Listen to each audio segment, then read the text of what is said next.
Amados, não estranheis a ardente prova que vem sobre vós para vos tentar, como se coisa estranha vos acontecesse. Mas alegrai-vos no fato de serdes participantes das aflições de Cristo, para que também na revelação da sua glória vos regozijeis e alegreis. Se pelo nome de Cristo sois vituperados, bem-aventurados sois, porque sobre vós repousa o Espírito da glória de Deus.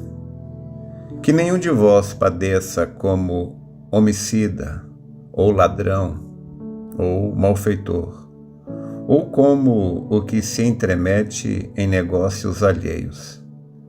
Mas, se padece como cristão, não se envergonhe, antes glorifique a Deus nessa parte. Porque já é tempo que comece o julgamento pela casa de Deus.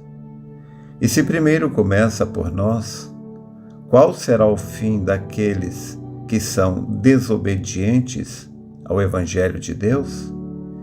E se o justo apenas se salva, onde aparecerá o ímpio e o pecador?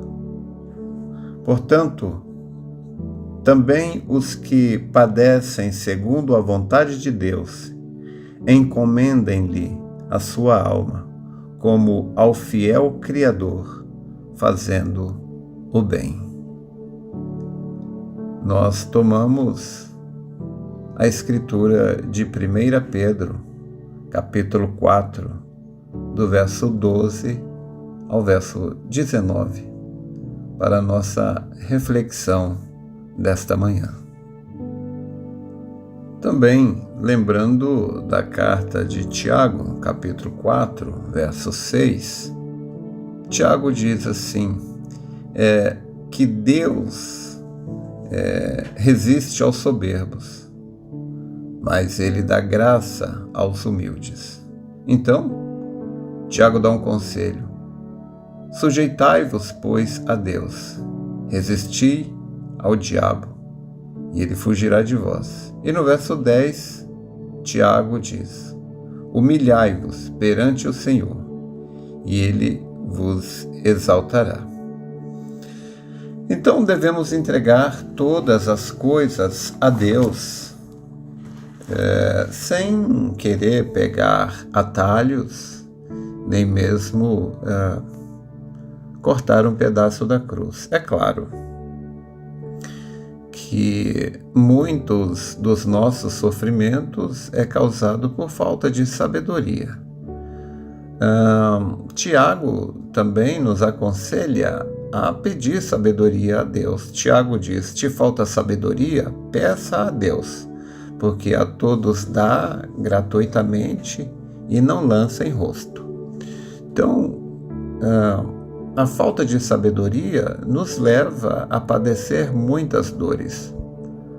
Há um ditado que diz que quando a cabeça não pensa, o corpo padece.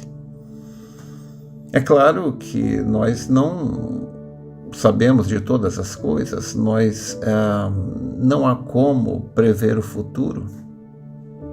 Porém, Deus, Ele é bom, como diz a carta, como diz ali, Lamentações, capítulo 3, verso 25. Então, o profeta ali diz que Deus é bom para a alma que o busca. Deus é bom para os que se atêm a Ele. Então, as pessoas que buscam a Deus, elas recebem muitos benefícios. Entre os muitos, a prudência, que a prudência é a capacidade de prever os resultados do nosso comportamento, o resultado das nossas ações, das nossas decisões. Então, a sabedoria, a prudência, ela evita muitos galos na cabeça, muitas cicatrizes desnecessárias. Porém, embora você seja sábio, tenha sabedoria, tenha prudência, porém, ainda assim, nós passaremos por lutas, provas e aflições que fazem parte da vida. Existe um grupo de lutas, provas, aflições que fazem parte da vida e que nós nem mesmo deveríamos tentar nos livrar delas.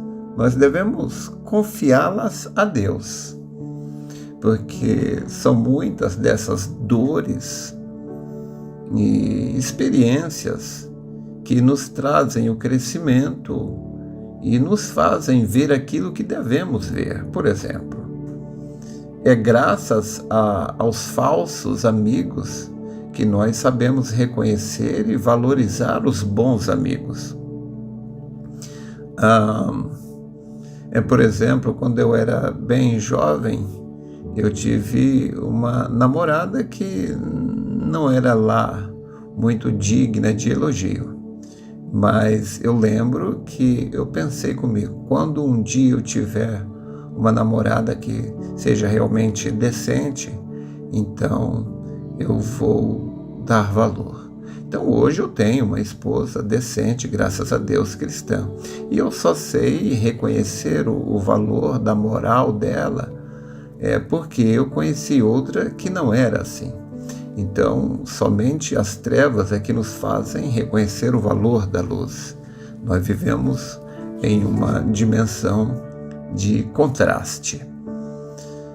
Então, é necessário passarmos por certas coisas. Como disse Romanos 8:28, todas as coisas contribuem para o bem dos que amam a Deus.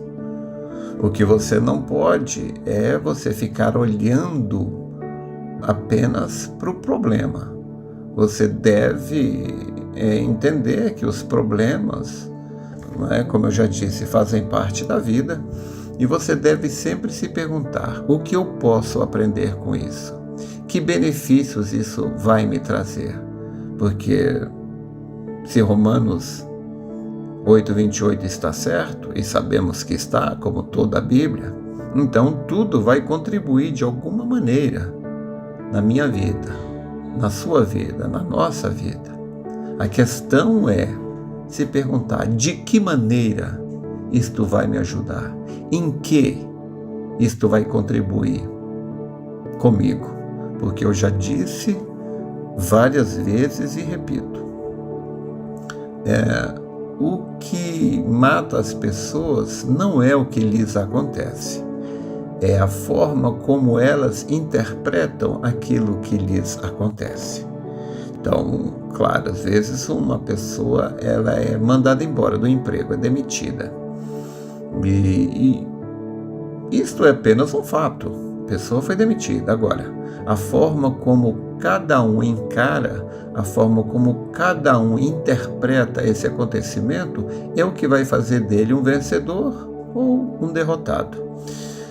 Uma pessoa pode interpretar isto como que Deus não me ama, eu oro a Deus, eu peço as bênçãos, mas Deus não me ouve, me deixou ser mandado embora e se matar com isso.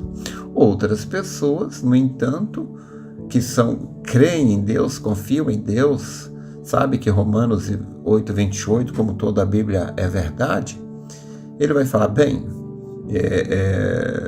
eu tenho pedido a Deus que Ele me abençoe e agora eu fui mandado embora. Talvez isso seja uma bênção disfarçada, não é? Então, por detrás desse problema está uma bênção. Bom, eu já estava querendo um emprego melhor mesmo, agora é a hora de eu procurar algo melhor. Ou quantas pessoas, na época da pandemia agora, foram mandadas embora, ficaram sem emprego, abriram seu próprio negócio, não é? E se tornaram pessoas bem-sucedidas. Por quê?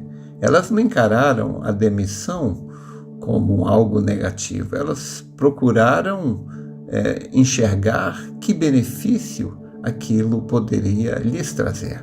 Bom, se pessoas de mentalidade natural podem pensar, encarar a vida por este ângulo, quanto mais nós, pessoas que temos a mente de Cristo.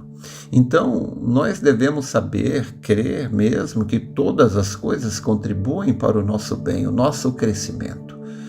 E se você em algum momento for decepcionado com um amigo, com uma pessoa, então isto serve para te fazer valorizar aquelas outras pessoas que são tão confiáveis. Às vezes um pai, uma mãe, às vezes um adolescente precisa ser traído por um colega para que ele possa reconhecer o valor que tem o pai, o valor que tem a mãe, a família, né? O valor que tem os irmãos na igreja.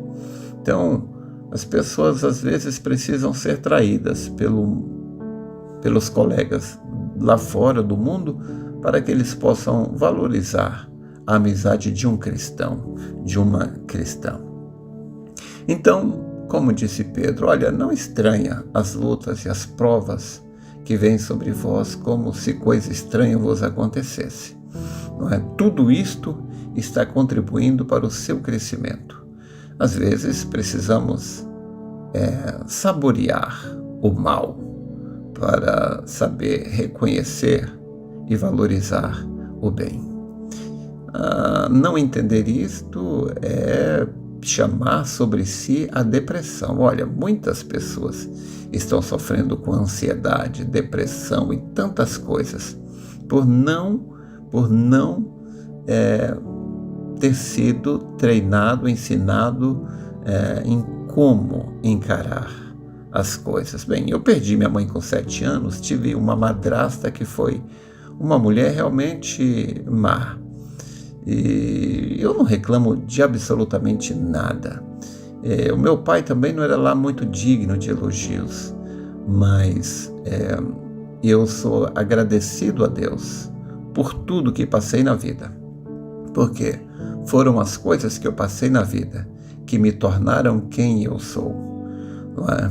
Então foram as lutas, as provas, as dificuldades que passei na vida que me capacitaram a vencer. Hoje eu sou muito mais forte do que eu era antes. E o que me trouxe até aqui? As lutas. O que me fez o que eu sou foram as lutas, as provas. E Deus me deu esse entendimento para reconhecer o valor que as dificuldades têm.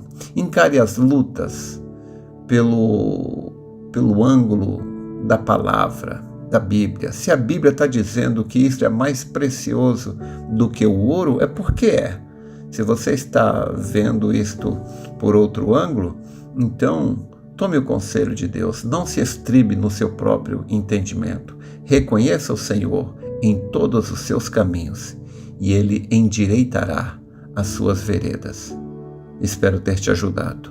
Deus te abençoe.